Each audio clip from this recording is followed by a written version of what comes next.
Everyone, welcome to distance GK classes. तो देखिए, कल जो है मैंने सीडीपी की पहली क्लास ली थी। आज हमारा ईवीएस का पहला क्लास है और ईवीएस पे आपको खास ध्यान देने की ज़रूरत है, क्योंकि केवल 1 to 5 का अगर आपको कोई ईवीएस पढ़ा देगा ना, उससे आपका पेपर नहीं निकलने वाला है। और शायद आपने सीटेट में ये देख लिया होगा। और ये मेरे नोट्स हैं, आप देख रहे होंगे, मेरी ही मैंने ही लिखा है, बहुत फास्ट मोड में ही लिखा है। और सच यकीन मानिए कि मुझे यहाँ से जो मैंने अपने नोट्स बनाए थे, इसमें से मुझे 25 क्वेश्चन मिल गए थे। 30 में से 25 क्वेश्चन। आप सोचिए, ये बस एक पेज का जो आज मैं कराने वाली हूँ इतना नहीं है, इसके कम से कम 4 से 5 पेज में मैंने अपने नोट्स बनाए थे ईवीएस के। वो एमसीक्यू बेस्ड मैंने लिखा था, क्योंकि एमसीक्यू में क्या होता है ना कि आपको बस एक नज़र डालना होता है एग्जाम के टाइम पे। तो ये मेरे शॉर्ट नोट्स हैं ईवीएस के, जो कि आपको मैं हर दिन पढ़ाने वाली हूँ। और आज इसका पहला दिन है ईवीएस का। अभी और भी बहुत सारे क्वेश्चंस मेरे पास हैं ईवीएस के लिए, तो आपको हर दिन चैनल से बने रहना है। और सबसे बड़ी बात, आपका सपोर्ट बहुत ज़रूरी है। आप लोग वीडियो तो देख लेते हो, बट ना तो लाइक करते हो, ना शेयर करते हो, ना सब्सक्राइब। तो बस थोड़ा सा मोटिवेशन मुझे भी आप सभी की साइड से चाहिए कि एटलीस्ट मैं आप सभी को फ्री में यहाँ पर पढ़ा रही हूँ। यकीन मानिए, आपको जो चीज़ें मैं पढ़ा रही हूँ ना, वो आपको पेड क्लास में भी नहीं मिलेंगी। बहुत लोग पेड क्लास लेते हैं, बट निकलता कितने लोगों का? उन्हीं का निकलता है जिन्होंने सेल्फ स्टडी से अपनी पढ़ाई की है। और ये सारी चीज़ें, मेरा यूपीटेट ऐसे ही नहीं निकल गया। मैंने इसके लिए बहुत मेहनत की थी। मैंने इसके लिए अपने खुद के नोट्स बनाए हैं, जो कि आपको दिखेगा आगे आने वाले समय में। और आप यकीन मानिए, अगर आपने यहाँ से अच्छे से पढ़ाई कर ली, आपका 100% निकल जाएगा। तो please like, share and subscribe इतना तो कर ही दीजिए। चलिए स्टार्ट करते हैं। टेलीग्राम का लिंक मैंने दिया हुआ है, क्योंकि बहुत से लोग जो पीडीएफ चाहते हैं अब वो आपको टेलीग्राम पर मिलेगा। तो टेलीग्राम में ज्वाइन हो जाइएगा। हम पढ़ते हैं यहाँ से क्लास। और हाँ, मैंने इसको शॉर्ट नोट्स में बनाया, आपको भी ऐसे ही बनाना है, क्योंकि बहुत ज़्यादा कॉपी भरने का मतलब नहीं है। कम पढ़िए, काम का पढ़िए। चलिए स्टार्ट करते हैं। देखिए, ईवीएस में कुछ ट्रिक्स के साथ आपको पढ़ना होगा, बिकॉज अभी आगे बहुत याद करना है। और यूपीटेट तो है ही अपने आप में याद करने वाला। ओशन का एक क्वेश्चन जो है हमेशा आता है, महासागर, यूपीटेट में हमेशा आता है। और इसको बहुत से लोग पिछले साल इग्नोर कर दिए थे। इसकी ट्रिक देखिए, यहाँ पर मैंने लिखा हुआ है, यहाँ पे ये देखिए, पैसा। ये पैसा मैंने ऐसा क्यों लिखा है? क्योंकि ना ये क्रम में भी लगाने के लिए आता है। और हम इसको कितना भी याद कर लेना, एग्जाम का टाइम जैसे ही पास आता है ना, तो उसमें हड़बड़ाहट में बहुत सी चीज़ें भूल जाती हैं। इसलिए मैंने इसको ट्रिक में याद रखा है। ये महासागर है, पैसा। अब मैंने ऊपर देखो 1 2 3 4 5 भी लिख दिया है। क्यों? क्योंकि पी जो है पहला है, ए जो है दूसरा है, एस जो है आई तीसरा है, एस चौथा है, ए हमारा पांचवा है। तो आप इसको पैसा से याद रखिए। पैसा कभी किसी को भूलेगा नहीं, इससे आपको महासागर याद हो गया। आप सोचो, पी का मतलब क्या होता है? प्रशांत महासागर। ए का मतलब क्या है? अटलांटिक महासागर। आई का मतलब क्या है? हिंद महासागर। एस का मतलब क्या है? दक्षिण महासागर। और ए का मतलब क्या है? आर्कटिक महासागर। तो आपने देखा, आपको 5 महासागर याद हो गए, प्लस आपको क्रम में लगाने के लिए आएगा, बड़ा क्या है, छोटा क्या है। तो आप कभी भूलोगे ही नहीं, क्योंकि मैंने ये आपको ये ट्रिक याद करा दी है, पैसा। और इसे पूछा है। आप जब प्रीवियस पेपर करोगे ना यूपीटेट का, उसमें आप देखना कितने क्वेश्चंस इसके हर साल पूछे गए हैं। ठीक है, तो ये आपको याद हो गया होगा। पैसा, प्रशांत महासागर, अटलांटिक महासागर, हिंद महासागर, दक्षिण महासागर, आर्कटिक महासागर। ये हमारा था पहला क्वेश्चन। और देखो, इसको अगर आप लिखने जाओ तो आपका इतना स्पेस पूरा भर जाएगा। और इसको मैंने केवल इतने में ही लिख दिया। तो ये स्ट्रैटेजी होनी चाहिए, जिसे बोलते हैं स्मार्ट वर्क। ठीक है, ये सब आप सभी के लिए ही है। बस चैनल से बने रहो। आज से लेके जब तक आपका पेपर नहीं हो जाता है, तब तक मैं आपका बस ईवीएस नहीं, यहाँ से आपको हिंदी भी कराऊंगी, जिसे इंग्लिश में डर लगता है। इंग्लिश मेरा सब्जेक्ट रहा है, और जो कि मुझे बहुत पसंद आता है इंग्लिश के ग्रामर को करना, वो भी मैं आपको कराने वाली हूँ। सीडीपी तो होगा ही, मैथ्स की भी प्रैक्टिस कराऊंगी। ठीक है, चलिए। और ये रहा गॉडविन ऑस्टिन। ये पेपर 1 के लिए है, पहले ही बता देती हूँ। पेपर 2 भी मेरा क्लियर है, तो वो पेपर 2 की भी प्रैक्टिस मैं आपको करा दूंगी। अब चलो दूसरे क्वेश्चन पे चलते हैं। ये क्वेश्चन कितनी बार पूछा है कि माउंट केटू का दूसरा नाम क्या है? ठीक है, माउंट केटू का दूसरा नाम क्या है? गॉडविन ऑस्टिन है। आपको ध्यान रखना है। अच्छा, ये केटू का मतलब क्या है? ये दूसरी सबसे ऊंची चोटी है। पहली कौन सी है? तो पहली हमारी माउंट एवरेस्ट है। और ये तो आपने सीटेट में भरपूर देखा होगा, माउंट एवरेस्ट से क्वेश्चन पूछा ही हुआ है। ठीक है, तो याद रखना, माउंट केटू का ही दूसरा नाम क्या है? गॉडविन ऑस्टिन है। इसकी ऊंचाई कितनी है? 8611 मीटर इसकी ऊंचाई है। और ये यहाँ पर मैंने क्यों लिखा है? क्योंकि ये पूछा हुआ है। पूछा था कि ट्रांस हिमालय का कौन सा हिस्सा है। आपको पता होना चाहिए माउंट केटू किसमें है? ट्रांस हिमालय में है। तो इसलिए मैंने ऐसा एरो बनाकर लिखा है, सो दैट हमेशा नज़र के सामने रहे। और एक बार क्वेश्चन पूछा था कि जो कराकोरम है वो किसका हिस्सा है, जास्कर किसका हिस्सा है, तो इसलिए मैंने ये ट्रिक बनाई है। देखिए, कलेजा। कलेजा ट्रिक आपको कभी भूलेगा क्या? कभी नहीं भूलेगा। कलेजा ट्रिक से याद रखना, क से काराकोरम, ल से लद्दाख, ज से जास्कर। और ये किसके हिस्सा है? ट्रांस हिमालय का हिस्सा है। तो देखा आपने, बस एक क्वेश्चन से आपके कितने क्वेश्चंस तैयार हो गए हैं। ठीक है, माउंट केटू का दूसरा नाम गॉडविन ऑस्टिन है, ऊंचाई 8611 मीटर है। ट्रांस हिमालय का हिस्सा कौन कौन सा है? कराकोरम है, लद्दाख है, जास्कर है। कभी भी आपसे एग्जामिनर पूछ लेगा ना कि लद्दाख किसका हिस्सा है, आपके दिमाग में तुरंत आ जाएगा, अच्छा कलेजा से लौ से लद्दाख, ट्रांस हिमालय। ठीक है, चलिए लाइक शेयर सब्सक्राइब करते रहिएगा प्लीज़, क्योंकि उसी से मुझे हिम्मत आती है कि मैं आप सभी को और भी अच्छे अच्छे क्लासेस लेकर आऊँ।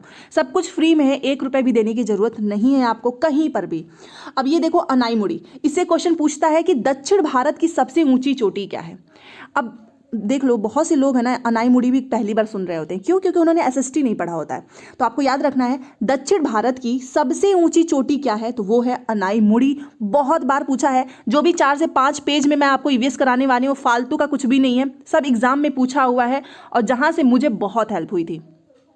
चलिए ये हो गया आपका तैयार। अब एक क्वेश्चन पूछता है कि अरावली की सबसे ऊंची चोटी क्या है। अब आप बताओ अरावली की सबसे ऊंची चोटी, जिसका एसएसटी सब्जेक्ट होगा वो बता लेगा, अदरवाइज आपको कंफ्यूजन बहुत होगा।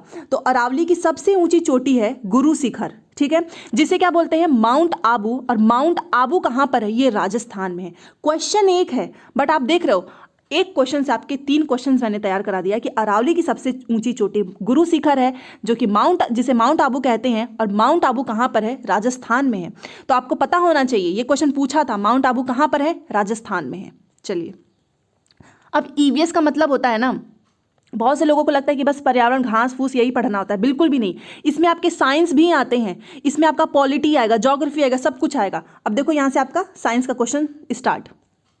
देखिए इसमें क्वेश्चन ये पूछा था कि मनुष्य के शरीर की सबसे बड़ी ग्रंथि। देखो 3 चीजें पूछता है जिसमें लोग हमेशा गलत करते हैं। एक तो मनुष्य के शरीर की सबसे बड़ी ग्रंथि, ये मनुष्य के शरीर की सबसे बड़ी ग्रंथि पूछा है। फिर पूछता है सबसे बड़ी अंतःस्रावी ग्रंथि एंड सबसे छोटी अंतःस्रावी ग्रंथि। अब देख रहे हो ये अंतःस्रावी ऊपर से सबसे बड़ी ग्रंथि, इसमें लोग कंफ्यूज हो जाते हैं और इसी वजह से ये क्वेश्चन एग्जाम में आता है ताकि आप गलती करो, बट आज के बाद से आप इसके कभी गलत नहीं करोगे। देखिए अगर कभी भी आपसे बस पूछ रहा है ना कि मनुष्य के शरीर की सबसे बड़ी ग्रंथि, कुछ भी अंतःस्रावी ऐसा कुछ नहीं है, हमेशा याद रखना वो है लीवर। लीवर जो होता है ना हमारे बॉडी की सबसे बड़ी ग्रंथि होती है और इसी के खराब होने पर हेपेटाइटिस रोग हो जाता है। अब आप देखो एक क्वेश्चन मैंने आपको 3 क्वेश्चन तैयार करा दिए, क्योंकि एक क्वेश्चन पूछा था कि हेपेटाइटिस रोग जो है किसकी वजह से होता है, तो हेपेटाइटिस रोग जो है वो लीवर जब खराब हो जाता है तब हेपेटाइटिस रोग होता है, और ये क्या है? सबसे बड़ी ग्रंथि है। ये भी आपका तैयार हो गया।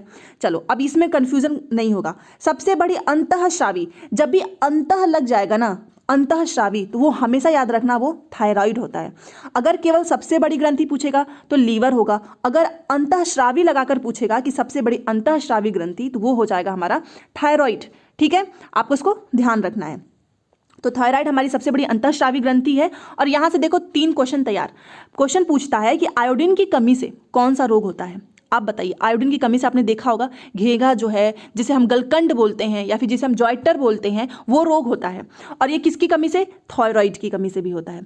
तो आपको ये पता होना चाहिए कि आयोडीन की कमी से, मतलब अगर थायराइड जो है आयोडीन की कमी से ही तो होता है ना, घेघा हो गया, गलकंड हो गया, ये क्वेश्चन भी पूछ सकता है। तो आपको ये तीनों पॉइंट ध्यान रखना है। और हमारी अंतःस्रावी जो ग्रंथि है वो क्या है?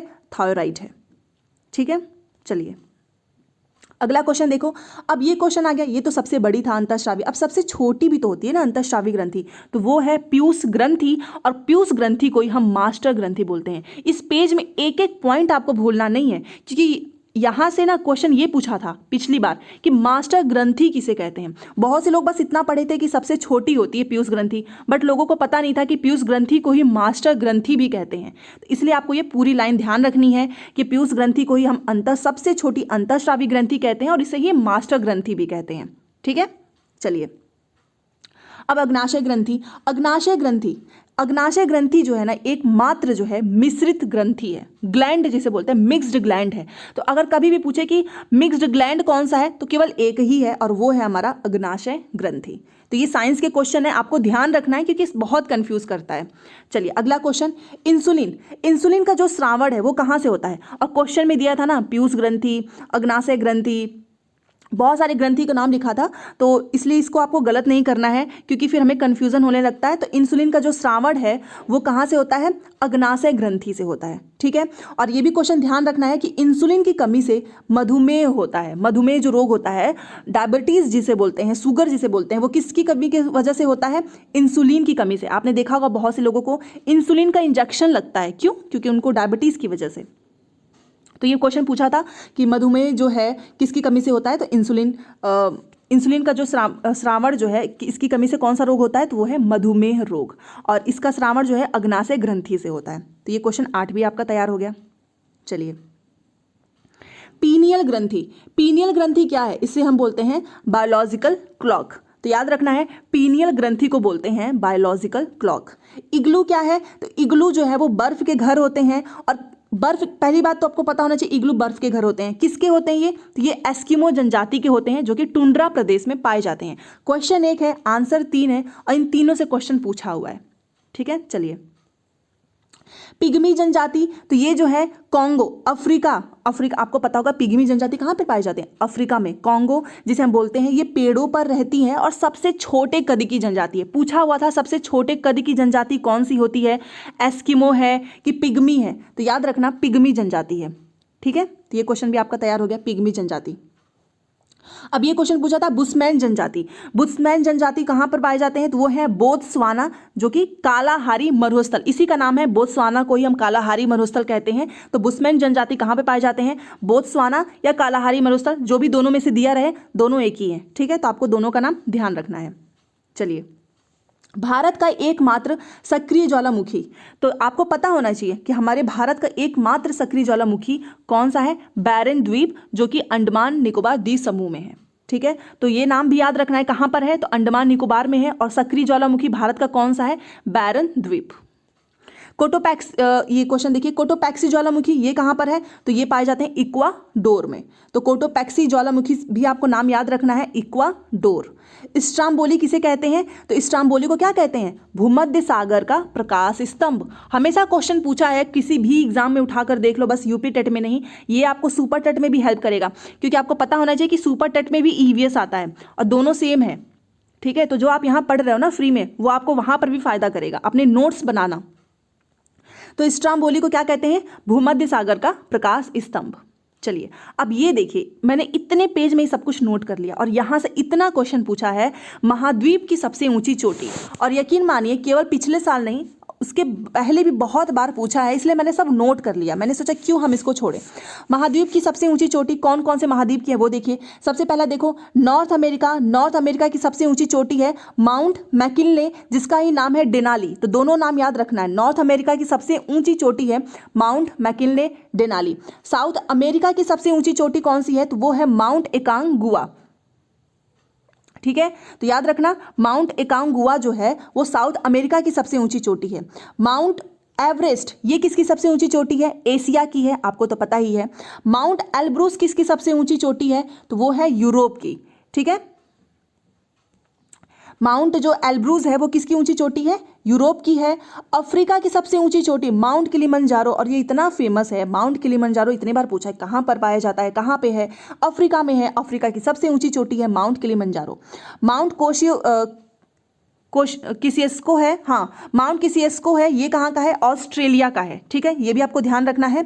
और माउंट विंसन मैसिव ये कहाँ का है? तो अंटार्कटिका का है। अंटार्कटिका की सबसे ऊंची चोटी है माउंट विंसन मैसिव। ये पूरा याद रखना है क्योंकि इसमें से कुछ भी पूछ सकता है, तभी मैंने यहाँ पर नोट किया है। अब चलो ये वाला देखते हैं। अच्छा, अभी मैं यहाँ से हटा रही हूँ सो दैट आपको अच्छे से दिख जाए। देखिए, ये कोरल ब्लीचिंग का मतलब पूछा था। कोरल ब्लीचिंग का मतलब क्या होता है? तो कोरल ब्लीचिंग का मतलब होता है रंगहीन या फिर सफ़ेद होना, ये आपको पता होना चाहिए। अब यहाँ पर देखते हैं, देखिए ये जो डीएनए और आरएनए में आपको दिख रहा होगा, यहाँ पर डीएनए और आरएनए में नाइट्रोजनी क्षारक का अंतर पूछता है। आपको पता होना चाहिए डीएनए किसको बोलते हैं, आरएनए किसको बोलते हैं। डीएनए का मतलब डीऑक्सीराइबोस न्यूक्लिक एसिड, और आरएनए का मतलब आप मुझे कमेंट बॉक्स में लिखकर बताना, क्योंकि हम पता नहीं बचपन से आई थिंक 8-9 से ही हमको इसका फुल फॉर्म बता दिया जाता है डीएनए आरएनए का। तो ये आपको फुल फॉर्म भी ध्यान रखना है। डीएनए का डीऑक्सीराइबोस न्यूक्लिक एसिड, आरएनए का आप मुझे बताओगे। अच्छा, इसमें से पूछता क्या है वो देख लीजिए। ये बहुत कमाल की चीज़ है क्योंकि इसी में सबसे ज़्यादा कन्फ्यूजन होता है। आप यहाँ पर डीएनए का देख लो, ये चीज़ एक चीज़, ये दोनों पॉइंट आप देखिए, मैं इसको हटा रही हूँ सो दैट आपको दिख जाए। आप यहाँ पर देखो कि डीएनए में आपको एडेनिन लिख रहा है, ग्वानिन लिख रहा है, थाइमिन लिख रहा है, साइटोसिन लिख रहा है, ठीक है। आरएनए में देखिए एडेनिन लिखा हुआ है, ग्वानिन लिखा हुआ है, यूरेसिल लिखा हुआ है, साइटोसिन लिखा हुआ है। आपको पता है इसमें से पूछता क्या है कि डीएनए और आरएनए में कौन सी, डीएनए में इसमें से कौन सी चीज़ें नहीं पाई जाती हैं, क्योंकि आप यहाँ पर देखो एडेनिन, ग्वानिन, साइटोसिन ये आपका डीएनए में भी है, आरएनए में देखिए एडेनिन भी है, ग्वानिन भी है, और यहाँ पर आपको नीचे साइटोसिन दिख जाएगा। अंतर किस चीज़ का है? थाइमिन का है। डीएनए में जो है थाइमिन पाया जाता है और आरएनए में यूरेसिल पाया जाता है, ठीक है। तो ये चीज़ याद रखना है, इसको आपको याद रखना होगा अच्छे से, 1 से 2 बार इसको पढ़ना होगा कि डीएनए में जो है adenine, guanine, thymine, cytosine, RNA में भी एडेनिन पाया जाता है, आरएनए में भी ग्वानिन पाया जाता है, आरएनए में भी साइटोसिन पाया जाता है। बस क्या नहीं पाया जाता है? तो थाइमिन जो है वो डीएनए में पाया जाता है, और यूरेसिल, यहाँ पर लिख देती हूँ यूरेसिल, आर से याद रखो, ये जो आर है ना, इसी से मैं आपको याद करा देती हूँ। ये जो आर है इससे याद रखिए, यूरेसिल में आर है तो ये आरएनए में पाया जाएगा, ठीक है। तो आर से याद रखो, यूरेसिल का आर जो है वो आरएनए में पाया जाएगा, बाकी थाइमिन जो है डीएनए में। तो अगर आपको यूरेसिल याद है तो आप आराम से डीएनए कर लेंगे, ठीक है।